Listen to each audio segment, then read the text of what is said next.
Iran ପୁଣି ଥରେ ପ୍ରତିକ୍ରିୟାଶୀଳ ହୋଇଛି କି ବା ଯେଉଁଭଳି ଭାବରେ ପ୍ରଥମରୁ ଆଟାକ୍ କରିଥିଲା ସେଇ ଆଟାକ୍କୁ ସେଇ ଆକ୍ରମଣକୁ ଜାରି ରଖିଛି କି ବଡ଼ ପ୍ରଶ୍ନ ନିଶ୍ଚୟ ରହିଛି। ଇରାନ ସମ୍ପର୍କିତ ସୂଚନା କିଭଳି ଆସୁଛି, ତା ପାଖରେ କିଭଳି ସାମରିକ ଶକ୍ତି ରହିଛି ବା ଯେତେ କ୍ଷତାକ୍ତ ଇରାନ ହେଲାଣି ତା ସତ୍ତ୍ୱେ ସେ କେତେ ଦିନ ଯୁଦ୍ଧ ଲଢ଼ିବା ପାଇଁ ସମର୍ଥ, এই ଯେଉଁ ପ୍ରଶ୍ନଗୁଡ଼ିକ ରହିଛି ତାର ଉତ୍ତର ନିଶ୍ଚିତ ମିଳିବା ଆବଶ୍ୟକତା ରହିଛି।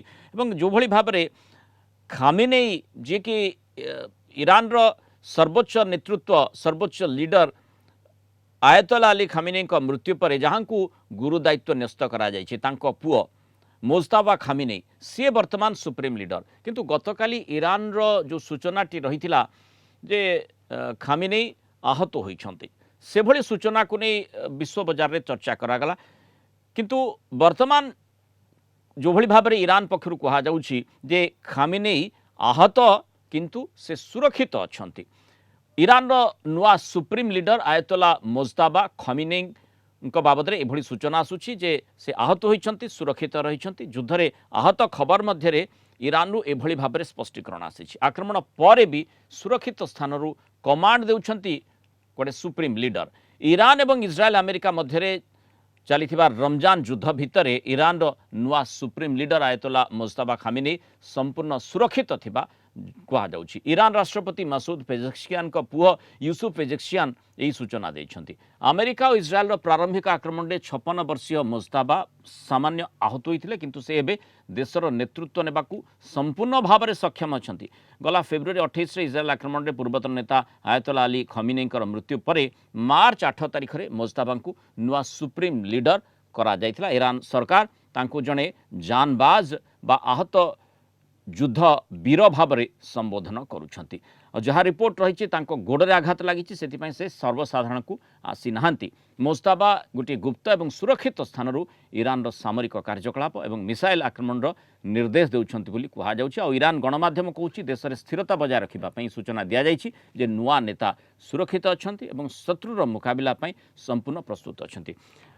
ଏୟାର କମାଣ୍ଡର ଇନରଞ୍ଜନ କୁମାର ପାଢ଼ୀ ଆମ ସହିତ ଯୋଡ଼ି ରହିଛନ୍ତି। ଏୟାର କମାଣ୍ଡର ପାଢ଼ୀ, ଯେଉଁଭଳି ଭାବରେ ଇରାନର ଏକ ତ ପ୍ରଥମ ଯେଉଁଭଳି ମାନେ କ୍ଷତି କଥା ଆମେ ଚର୍ଚ୍ଚା କରୁଥିଲେ, ଇରାନର ପ୍ରଥମ ବଡ଼ କ୍ଷତି ଯେତେବେଳେ ଆୟତୋଲା ଅଲି ଖାମିନେଇଙ୍କର ମୃତ୍ୟୁ ଘଟିଲା, ତାପରେ କିଛି ଦିନ ଅନ୍ତର ରହିଲା ଯେଉଁ ସମୟରେ ଦ୍ୱନ୍ଦ୍ୱ ଉତ୍ପନ୍ନ ହେଲା ଯେ ପ୍ରକୃତରେ ସୁପ୍ରିମ୍ କମାଣ୍ଡ କିଏ ନେଉଛନ୍ତି ଏବଂ ସେହି ଭିତରେ ମୋଜତାବାଙ୍କ କଥାଟି ଆସିଲା ଏବଂ ମୋଜତାବା ଦାୟିତ୍ୱ ନେଲେ। କିନ୍ତୁ ଗତକାଲି ଇରାନ ପକ୍ଷରୁ ଯେଉଁଭଳି ଭାବରେ ସୂଚନା ଆସିଲା, ଯଦିଓ ଜାନବାଜ ବୋଲି ତାଙ୍କୁ କୁହାଯାଉଛି, ଯୁଦ୍ଧରେ ବୀର ଯୋଦ୍ଧା ବୋଲି ତାଙ୍କୁ କୁହାଯାଉଛି, ନିଶ୍ଚିତ ଭାବରେ ସେ କଥାକୁ ମଧ୍ୟ ଇରାନ ପକ୍ଷରୁ ପୁଷ୍ଟି କରାଯାଇଛି ଯେ ସେ ଆହତ ଅଛନ୍ତି। ଗତକାଲି ସେ ସୂଚନା ଦିଆଯାଇଥିଲା, କିନ୍ତୁ ଆହତ ସତ୍ତ୍ୱେ ଆଜି ଯାହା କୁହାଯାଇଛି ସେ ସୁରକ୍ଷିତ ଅଛନ୍ତି।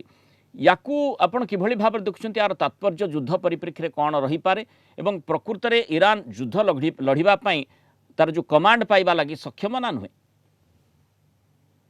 ଦେଖନ୍ତୁ, ମୋର ଗୋଟେ ବହୁତ ବଡ଼ ମାନେ ମାନେ ଇଣ୍ଟ୍ୟୁସନ୍ କହିପାରନ୍ତି ବା ଅନ୍ୟ କିଛି କହିପାରନ୍ତି। ଆପଣ ଦେଖିଥିବେ 7 ତାରିଖ କିମ୍ବା 6 ତାରିଖ କିମ୍ବା 7 ତାରିଖ ମାର୍ଚ୍ଚରେ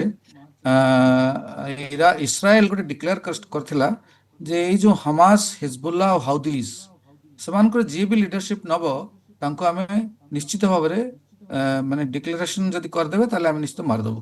ତା ଛଡ଼ା ସିଏ ବି କହିଥିଲେ ଯେ ଖାମେନିଙ୍କ ଜାଗାରେ ଯିଏ ବି ଲିଡର ହେବ ଆମେ ତାଙ୍କୁ ମାରିବୁ। ତେଣୁ ମୁଁ ସେଇ ଇନଫର୍ମେସନକୁ ଯଦି ମାନେ ଗ୍ୟାଦର କରିକି ଯଦି କିଛି ଗୋଟେ କନକ୍ଲୁଜନ ଡ୍ର କରେ, ନିଶ୍ଚିତ ଭାବରେ ଇସ୍ରାଏଲର ପ୍ଲାନ୍ ଯେ ଆପଣ ଗୋଟେ ଇରାନକୁ ହେଡଲେସ୍ ମାନେ କଣ୍ଟ୍ରି କରିକି ରଖିବା ପାଇଁ ଚେଷ୍ଟା କରିବେ ସେମାନେ। କାରଣ ବର୍ତ୍ତମାନ ତାଙ୍କ ପାଖରେ ନେଭାଲ ପାୱାର ଡିଷ୍ଟ୍ରଏଡ୍ ଅଛି, ଏୟାର ସୁପେରିୟରିଟି ଇସ୍ରାଏଲ ପାଖରେ ଅଛି। ସେମାନେ ମନ ଇଚ୍ଛା କୋଉଠି ଯାଇକି ମାନେ ଆକ୍ରମଣ କରିପାରିବେ। ତାର ବିୟଣ୍ଡ ଭିଜୁଆଲ ରେଞ୍ଜ କ୍ରୁଜ୍ ମିସାଇଲ୍ସ ବି ଅଛି ଆମେରିକା ଇସ୍ରାଏଲ ପାଖରେ।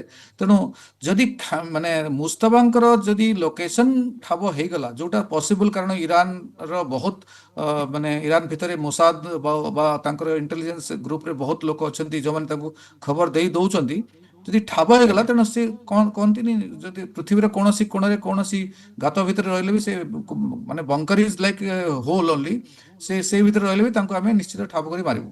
ସେଇ ଦୃଷ୍ଟିରୁ ଦେଖିଲେ ମୁସ୍ତଫାଙ୍କର ଯୋଉ ମାନେ ମୁସ୍ତଫାଙ୍କୁ ସେମାନେ ଯୋଉ ତାଙ୍କର ଲିଡରସିପ କରିଛନ୍ତି, ମୁସ୍ତଫାଙ୍କର ଜୀବନ ପ୍ରତି ବହୁତ ବଡ ବିପଦ ଅଛି।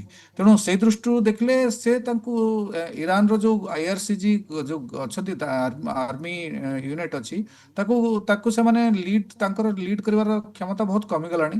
ତେଣୁ ସେଇ ଦୃଷ୍ଟିରୁ ମୁଁ ଭାବୁଛି ଯେ ଏଇଟା ଗୋଟେ ପ୍ରିକର୍ସର ନ୍ୟୁଜ ଦଉଛନ୍ତି ସେମାନେ, ଯେ କେହି ମୁସ୍ତଫାଙ୍କର କେହି ତ ଦେଖିନାହାନ୍ତି ତାଙ୍କୁ, ତାଙ୍କର ଟ୍ରିଟମେଣ୍ଟ କୋଉଠି ହଉଛି କେହି ଜାଣିନାହାନ୍ତି। ତେଣୁ ଖବରଟା ଧୀରେ ଧୀରେ ବାହାର କରିବା ପାଇଁ ଚେଷ୍ଟା ହଉଛି, ଜଷ୍ଟ ଟୁ କାମ୍ ଦ ସେଣ୍ଟିମେଣ୍ଟସ୍ ଅଫ୍ ଇରାନିଆନ୍ସ, ମାନେ ଯୋଉମାନେ ଖମେନିଙ୍କର ଯୋଉ ଫଲୋଅର ଅଛନ୍ତି ବା ସପୋର୍ଟର ଅଛନ୍ତି ସେମାନଙ୍କୁ, so that Iran does not gets into that ଅରାଜକତା ଷ୍ଟେଟ୍ରେ ପହଞ୍ଚି ନ ଯାଉ, ଯେମିତି ସେମିତି ସେମାନେ ଚେଷ୍ଟା କରୁଛନ୍ତି। କିନ୍ତୁ ଯେହେତୁ ରେଜିମ୍ ଚେଞ୍ଜର ଉଦ୍ଦେଶ୍ୟ ଅଛି ଆମେରିକା ଆଉ ଇସ୍ରାଏଲ, ତେଣୁ ରେଜିମ୍ ଚେଞ୍ଜ ହବାର ବହୁତ ମାନେ ମାନେ ସ୍ୱାଭାବିକ ବୋଲି ମୁଁ ଭାବୁଛି ବର୍ତ୍ତମାନ ଯୁଦ୍ଧର ଏହି ସମୟରେ। ତେଣୁ ନିଶ୍ଚିତ ରେଜିମ୍ ଚେଞ୍ଜ ହବ, କିନ୍ତୁ ରେଜିମ୍ ଚେଞ୍ଜ ହେଲା ପରେ ଯଦି ଇରାନର ନିଜର ସିଟିଜେନ ମାନେ ଟେକ୍ ଓଭର ନ କରନ୍ତି, ତାହେଲେ କଣ ହବ? ଅରାଜକତାଟା ପୁରା ରହିବ ଇରାନରେ କିଛି ଦିନ ପାଇଁ, ଯେମିତି ବର୍ତ୍ତମାନ ଆପଣ ଦେଖୁଛନ୍ତି ଇରାକ ବି ସେ ଅରାଜକତା ପରେ ଚାଲିଛି। ବର୍ତ୍ତମାନ ଆଡ଼କୁ ଇରାକରେ ବି ଅଗ୍ରସର ଅରାଜକତା ହେଉଛି। ଆଉ ଚାଲିଛି। ସେଇଥିପାଇଁ ଯେଉଁ ଖାମିନେଙ୍କ ସିନିୟର ଖାମିନେଙ୍କ ମୃତ୍ୟୁ ପରେ ଜୁନିୟର ଖାମିନେ ଯେତେବେଳେ ଦାୟିତ୍ୱ ନେଇଛନ୍ତି, ସେ ସୁରକ୍ଷିତ ଅଛନ୍ତି ଏ କଥାଟି ଇରାନବାସୀଙ୍କୁ କହିବା ପାଇଁ ଇରାନ ସରକାର ଚାହୁଁଛନ୍ତି, ପ୍ରଶାସନ ଚାହୁଁଛି, ଆଉ ସେଇଥିପାଇଁ ସେଭଳି ଖବର ମଧ୍ୟ ଦିଆଯାଇଛି। ବହୁତ ଧନ୍ୟବାଦ ଏୟାର କମାଣ୍ଡର ନିରଞ୍ଜନ କୁମାର ପାଢ଼ୀ ଆମ ସହିତ ଦୀର୍ଘ ସମୟ ଆଲୋଚନା ରହିଥିବାରୁ, ମତାମତ ରଖିଥିବାରୁ।